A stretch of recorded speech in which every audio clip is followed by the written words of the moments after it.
Mon coach, vos joueurs vous doivent beaucoup. Enfin, c'est peut-être fort, mais bon, voilà, vous attendez Non, ils doivent une rien. véritable réaction. À moi, ils ne me doivent rien du tout. Parce que moi, j'ai confiance en eux. Et je crois en eux. Donc, à moi, personnellement, ils ne me doivent pas. Ils me doivent rien. Je sais ce qu'ils font toute la semaine. Je sais qu'ils s'investissent beaucoup. Après, voilà, ça ne se revoit pas forcément, notamment à domicile, sur les résultats et sur le contenu. Mais ils doivent beaucoup de choses. Voilà. Après, pas à moi. Voilà, justement, qu'est-ce que vous attendez de leur part après la prestation, la dernière prestation, voilà.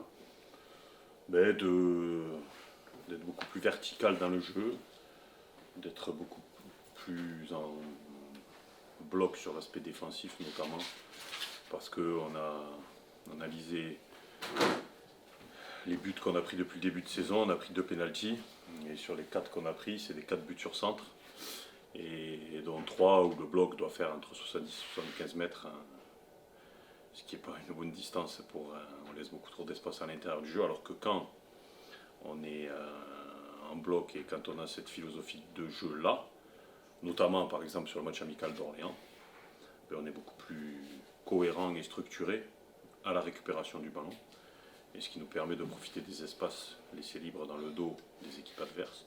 Donc ça nous, voilà, c'est beaucoup plus positif. Et puis de toute façon, on ne peut pas avoir des résultats intéressants si on défend sur 70 mètres de longueur, ça n'existe pas.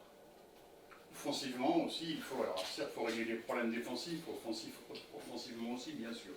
Mais en fait, tout se rejoint, parce que si vous êtes en bloc défensivement et que vous êtes en bloc tout court, c'est-à-dire qu'on est haut ensemble et bas ensemble. Et si vous êtes haut sur une phase offensive et à la perte de balle, vous êtes très réactif et que vous regrattez le ballon rapidement dans les 30 mètres adverses, eh bien vous créez de fait beaucoup plus de situations, et on ne centre pas assez sur des équipes qui nous attendent bloc bas. On est trop prévisible et on veut trop passer par l'intérieur. Il faut qu'on écarte un petit peu plus le jeu, qu'on joue plus sur la largeur et qu'on mette plus de ballons devant le but contre des équipes qui nous attendent. Parce que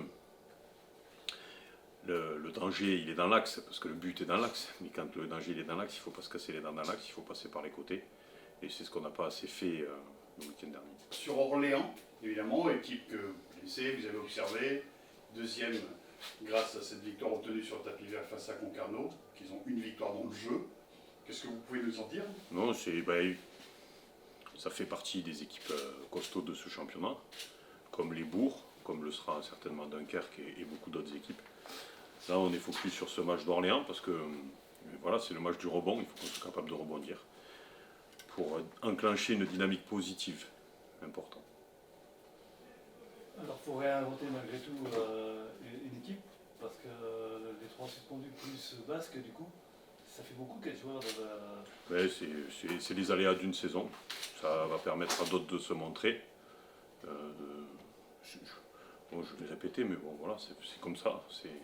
On ne fait pas une saison à 10 ou 11 joueurs, on l'a fait à 20. Donc ça va donner l'opportunité à des joueurs de se montrer, à d'autres de se relancer. Donc c'est peut-être un mal pour un bien même. Toutes les recrues seront du coup mobilisées pour ce... Oui.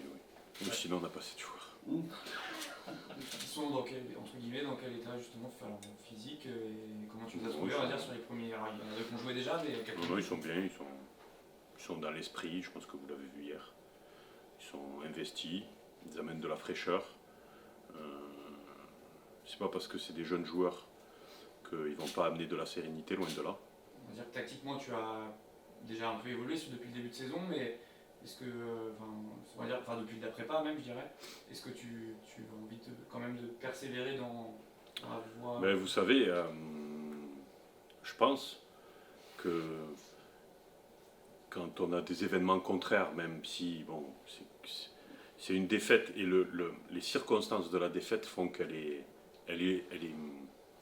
marquante, parce que on peut perdre un match, mais perdre un match et prendre 3 rouges, bon, ça fait pas plaisir. Mais après, il ne faut pas tout remettre en question quand on rencontre une première difficulté. Sinon, il ne faut pas qu'on fasse ce métier-là. Voilà, je sais ce qu'on fait la semaine. Je sais que les joueurs, ils sont dans le projet, ils sont tous au fait de notre projet de jeu. Après, il faut remettre les choses dans leur contexte, c'est-à-dire que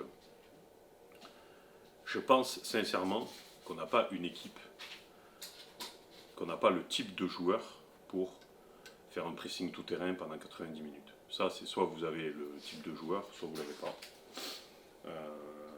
Je pense qu'on est plus une équipe de transition.